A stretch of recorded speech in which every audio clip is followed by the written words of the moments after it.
तो प्यारे रसगुल्लो, यहाँ पे आपका आ चुका है वार्षिक परीक्षा 2022-23 का आपका विषय सामान्य अंग्रेजी का। यहाँ पे 31 मार्च का आपका ओरिजिनल पेपर, ठीक है। तो आपको ये पेपर अच्छे से रट लेना है। ये क्वेश्चन पेपर आपका सेट डी का आंसर है और कक्षा 8वीं का पेपर, पूरा पेपर मेरे पास यहाँ पे आ चुका है। एक एक क्वेश्चन करेंगे। देखिए, साला का नाम आपको भर देना है, डाइस कोड, परीक्षा का केंद्र और आपका परीक्षा का दिनांक, ठीक है। और यहाँ पे आपको भरना है रोल नंबर, आपको यहाँ पे अंकों और शब्दों में। और देखिए, अगर मैं बात करूँ तो आपके पूरे पेपर आपको यहाँ पे 31 मार्च के इंग्लिश के पेपर में, यदि आप चाहते हो कि गर्दा उड़ा दूं, तो यहाँ पे आपको एक एक क्वेश्चन पढ़ लेना है। आपका सेट डी का यही पेपर बिल्कुल आपके एग्जाम सेंटर पर आने वाला है। गारंटी के साथ आपका यही पेपर आपका आएगा, क्योंकि ये पेपर आपका 101% वायरल पेपर है। तो चलिए इस वीडियो को शुरू करते हैं। सबसे पहले आपका आएगा इसमें बहुविकल्पी क्वेश्चन। तो ये आपको वर्कशीट करना, आपको प्रारंभ यहां से करना है। देखिए, तो सबसे पहले आपको यहाँ पे खंड आपको करना है, ठीक है। देखिए, पहला क्वेश्चन आप क्या लिखा है, यहाँ पे आपको लिखा है choose the correct answer and right question in 1 to 10, ठीक है। आपको 1 से लेकर 10 तक के क्वेश्चन आपके यहाँ पे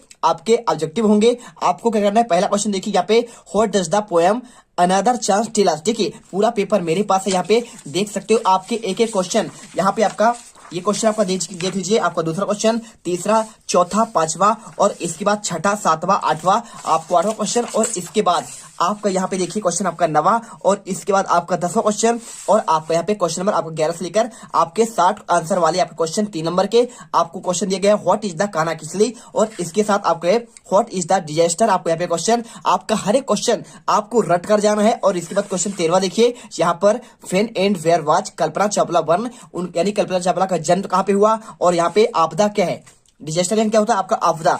यहाँ पे व्हाट इज अ काना किसली, तो काना किसली क्या है आपको बताना है। तो क्या आपका ये नेशनल पार्क है, आपको बताना पड़ेगा। और इसके बाद क्वेश्चन देखिए, आपको यहाँ पे क्वेश्चन आपका 14वां, हु वांटेड तेनालीरामन, आपको ये वाला क्वेश्चन। और इसके साथ आपको यहाँ पे 15वां क्वेश्चन, व्हाट इज ए गटला, आपको इसको बताना है। और इसके बाद question number 16, what is the shape of the moon according the poem, आपका दामून, ये क्वेश्चन आपको याद करना है। और इसके बाद क्वेश्चन नंबर आपका यहाँ पे 17वां देखिए, how did the king realise a mistake major for major. और इसके बाद देखिए question number 18, what is the work the सोली ग्राम स्वराज, आपका मंडल, ये क्वेश्चन 3 नंबर का। और इसके बाद आपका यहाँ पे क्वेश्चन 19वां, ठीक है। तो आपको क्वेश्चन हम पूरा दिखाने कोई दिक्कत नहीं। पहले देखिए आपको यहाँ पे आंसर, आपके यहाँ पे ऑब्जेक्टिव के आंसर देखिए। पहले का आंसर क्या हुआ, आपको यहाँ पे पहले वाले का आंसर आपको करना पड़ेगा never give up in despair, ठीक है। आपको आंसर ये वाला हो जाएगा। और इसके बाद आपका जो दूसरा क्वेश्चन आएगा उसका आपको आंसर हम आपको बताते हैं। देखिए, क्वेश्चन नंबर दूसरा क्या दिया है, आपको यहाँ पे क्वेश्चन दिया गया है बच्चों आपका यहाँ पे, इसमें देखिए, the nearest railway station airport in कानाकिसली। तो कानाकिसली जब आप जाएंगे तो यहाँ पे सबसे आपका पास का यहाँ पे रेलवे स्टेशन कौन सा होगा, आपको आंसर यहाँ पे आपको करना है, आपको जबलपुर, ठीक है। तो जबलपुर से आप सिंपल तरीके से मंडला जाएंगे, तो कानाकिसली आपको जाने के लिए मंडला जाना पड़ेगा।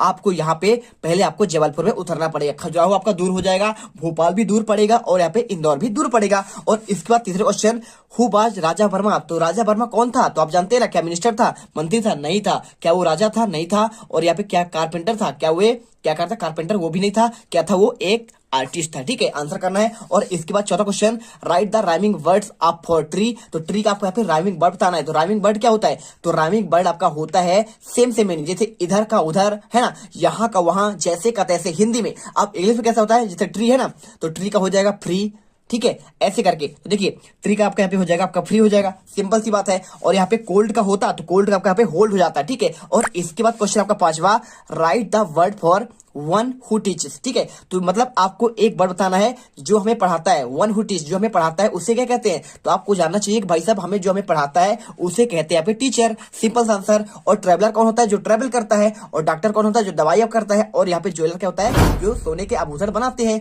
और इसके बाद क्वेश्चन नंबर 6 देखिए, right the comparative degree of word small. देखिए, आपको यहाँ पे जो आपका वर्ड दिया गया है स्मॉल, आपका इसका आपको कंपैरेटिव डिग्री करना है। एक आपका होता है, देखिए, एक आपका कंपैरेटिव होता है और एक आपका सुपरलेटिव होता है। तो आपका यहाँ पे कंपैरेटिव डिग्री होता है जैसे स्मॉल का स्मॉलर और स्मॉलेस्ट, ठीक है। तो कंपैरेटिव की बात कर रहा है तो बीच वाला, तो स्मॉल के बाद आपका यहाँ पे स्मॉलर होगा। तो आपको आंसर यहाँ पे कंपैरेटिव में आपको स्मॉलर, और यदि पूछता आपका यहाँ पे सुपरलेटिव, तो सुपरलेटिव में आपका यहाँ पे स्मॉलेस्ट होता है, ठीक है। और आपका यहाँ पे स्मॉल्स भी नहीं होगा, नॉन ऑफ दीज भी नहीं होगा, आंसर आपका यहाँ पे बी नंबर होगा। और क्वेश्चन नंबर 7 देखिए, fill in the appropriate modal in sentence. देखिए आपको यहाँ पे आपको मॉडल भरना है, यहाँ पे क्या मॉडल यूज होगा, dash dash I come in sir, ठीक है, आई कम इन सर। तो जब भी देखिए जब आप क्लास में रहते हैं तो आप जब बाहर निकलते हैं सर से बोलते हैं मे आई कम इन सर, क्या बोलते हैं, मे आई कम इन सर। तो आपको यहाँ पे आपको आंसर आपको यहाँ पे मेक करना पड़ेगा, आपको कैन का यूज नहीं होगा, ना तो आपका शुड का यूज होगा, ना तो आपका यहाँ पे माइट यूज होगा। अब इसके बाद देखिए क्वेश्चन 8वां, यहाँ पे रीअरेंज द मीनिंगफुल सेंटेंस आपको बनाना है। देखिए कैन इंग्लिश आई स्पीक, देखिए अलग अलग है, आपको यहाँ पे कैन इंग्लिश आई स्पीक, तो ऐसे आप मीनिंगफुल सेंटेंस जब बनाएंगे मतलब आपका सार्थक आपका शब्द। तो देखिए पहले आपको यहाँ पे आई करना पड़ेगा, क्या करना पड़ेगा, आई आप पहले लेंगे तो आई, और इसके बाद कैन लेंगे, और इसके बाद आपका यहाँ पे स्पीक इंग्लिश, तो आई कैन स्पीक इंग्लिश आपका यहाँ पे ये वाला सही होगा, इंग्लिश कैन आई स्पीक ये गलत हो जाएगा। और इसके साथ यहाँ पे तीसरा पॉइंट आपको जो लिखा गया है मे स्पीक इंग्लिश, ये भी आपका गलत होगा, और इसके साथ आपका डी नंबर ये भी गलत होगा। तो यदि आप चाहते हैं कि भाई साहब यहाँ पे आपका हम आपके 11 अप्रैल के पेपर में इंग्लिश में पूरे के पूरे नंबर पाए, तो हमारे आपके अपने चैनल यहाँ पे जीत मिडिल क्लास को आपको दिल से सब्सक्राइब करिए और आगे बढ़ जाइए। एकदम यहाँ पे हर एक क्वेश्चन आपको यहाँ पे सेम टू सेम आपको देखने को मिलेंगे आपके पेपर में, क्योंकि यहाँ पे देखो आपको हम यहाँ पे आपके सारे आंसर आपको यहाँ पे आपका देखिए आपको यहाँ पे एक आपका गद्यांश दिया गया है और इसका आंसर करना है, और इसके साथ आप यहाँ पे देखिए आपका एप्लीकेशन जो आपका आने वाला है पेपर में, आपको यहाँ पे 3 डेज आपका सिक लीव का, और इसके साथ आपको यहाँ पे एक क्वेश्चन आपको यहाँ पे देखिए ब्रदर को आपके भाई की शादी में आपको दोस्त को बुलाने के लिए ये वाला आपका एप्लीकेशन का भी आंसर देंगे, और इसके साथ आपके आने वाले यहाँ पे आप देखिए आपको यहाँ पे कौन कौन सा आपका ऐसे आने वाला है ये भी आपको बताया जाएगा। आपके यहाँ पे पेपर में कौन सा ऐसे आपको तैयार करना है और कौन सा आपको यहाँ पे पैराग्राफ आपको तैयार करके जाना है 5 नंबर क्वेश्चन। तो चलिए अब क्वेश्चन काफी चल रहे थे हम लोग चल रहे थे आपका क्वेश्चन, आपका यहाँ पे क्वेश्चन नंबर 9 यहाँ पे लिखा question use article on the sentence my father is. देखिए आपका पूछा गया भाई साहब कि यहाँ पे आपको एक आर्टिकल का यूज करना है, द ए एन द, ठीक है, 3 आर्टिकल होते हैं ए एन और द। तो देखिए यहाँ पे जब भी आपका यहाँ पे एमएलए जैसे एमपी हो गया एमएलए हो गया तो माई फादर इज, ठीक है, तो आपको यहाँ पे जब भी आपका एब्रीविएशन वाले क्वेश्चन आते हैं आपका यहाँ पे डैश क्या है आपका यहाँ पे डॉट वाले, तो आपको यहाँ पे आंसर आपको एन करना पड़ता है। और यदि कोई आपका यहाँ पे आ जाए कैसा, जैसे आपका द मून जो आपका यहाँ पे संसार में अकेला है, द मून हो गया, द सन हो गया, और द यहाँ पे कोई आपका रिवर हो गया बड़ी गंगा नदी हो गई, और या फिर कोई आपका यहाँ पे आपका पुस्तक द कुरान, ठीक है, जैसे आपका मुस्लिम का कुरान होता है और हिंदू का क्या होता है आपका गीता होता है, और ऐसे आपका यहाँ पे क्या होता है रामायण होता है। तो इनके साथ जो आपका यूनिक होती है, आपका विश्व में सिर्फ एक ही चीज होता है, सूर्य हो गया, चंद्रमा हो गया, पृथ्वी हो गया, और आपका यहाँ पे प्लेनेट ले लो, कोई भी प्लेनेट ले लो, बुध शुक्र पृथ्वी मंगल, आप इन्हें जब लेंगे तो मरकरी, ठीक है, यूरेनस नेपच्यून कुछ भी आप ले लो, ठीक है, तो जुपिटर आपको यहाँ पे उसके सामने आपको दा का यूज करना होता है। और इसके बाद क्वेश्चन नंबर 10 देखिए क्या लिखा है आपका 10वां, तो यूज आर्टिकल इज सेंटेंस, आपको यहाँ पे लिखा गया honesty dash dash the best policy, ठीक है। तो देखिए ऑनेस्टी इज आपको बताना है क्या एन लगेगा या फिर ए लगेगा या फिर आपका द लगेगा। तो सिंपल सा है, जब भी आप क्या बात करें ईमानदारी की तो आपको यहाँ पे इज द क्या लगाना है, आपको यहाँ पे द, तो आपको यहाँ पे लग जाएगा honesty is the best policy, आपका आंसर करना है। और ए का यूज कहाँ होता है, आपका ए का यूज होता है कैसे, आपको मैं समझा दे रहा हूं। देखिए जैसे कि आपने जानते हैं हिंदी पढ़े आप ना, तो हिंदी में आपका यहाँ पे होता है एक अ से लेकर आपका आह तक होता है, कहाँ तक होता है, आ से लेकर आह तक, और एक आपका होता है का से लेकर आपका यहाँ पे ग तक, ठीक है, इसको कहते हैं स्वर और इसको कहते हैं आपका यहाँ पे व्यंजन। अब सिंपल समझिए, यदि आपका कोई उच्चारण कहते हैं, जैसे आपको यहाँ पे लिख दिया मैंने आउल, क्या लिख दिया OWL, इसे आप लिखेंगे आउल, ठीक है, ऐसे बोलते कि नहीं बोलते हैं। तो आ देखिए आ किस में आ रहा है, आ रहा है आपको यहाँ स्वर पे। तो जब आपका यहाँ पे इसका उच्चारण जब करें तो यदि स्वर आए तो इसके सामने आप सिंपल सा क्या कर दीजिएगा,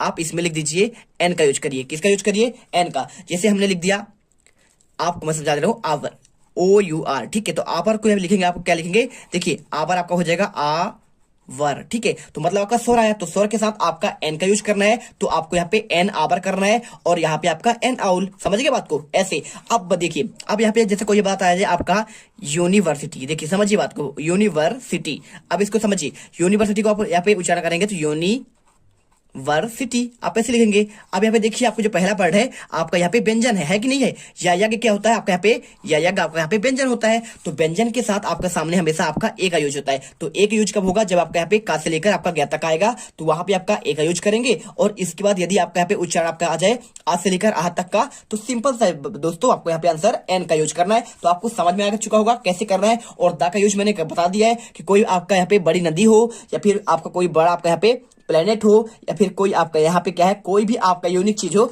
उसके सामने आपके यहाँ पे द का यूज होता है। और इसके बाद क्वेश्चन आता है आपका 11वां। देखिए आपको मैंने यहाँ पे इन क्वेश्चन का आंसर प्रॉपर आपको बता दिया है, ठीक है, दिखा दिया मैंने क्वेश्चन कौन कौन से क्वेश्चन आते हैं और इनके आंसर आपको मैं देखिए आपको अगले पार्ट पर पूरा आंसर आपको 11 से लेकर पहले आपको यहाँ पे शॉर्ट आंसर बताऊंगा, आपके सेकंड पार्ट में आपको मैं 60 आंसर आपको बताऊंगा 11 से लेकर 20 तक, और आपको इसके बाद आपका तीसरा पार्ट दूंगा। आप कहां से आपको दूंगा मैं यहाँ से आपको 21 से लेकर 24 तक के आंसर आपको तीसरे पार्ट में। तो जो भी छात्र यहाँ पर पहली बार आए हो तो जल्दी से फटाफट क्या करो, आपको जो वीडियो आपको यहाँ पे लाइक तो करना ही है और हमारे चैनल को यहाँ पे सब्सक्राइब कर लेना है। जैसे तुम लोग गलती से अगर नए हो तो सब्सक्राइब करो, वो जो लाल वाला बटन है उस पर अपने जीजा जी फेंक के मारो या फूफा जी, मुझे नहीं पता, बस क्लिक हो जाना चाहिए। अब मैं भी जा रहा हूं, मुझे मुठिया पेलने जाना है। बाय। वो है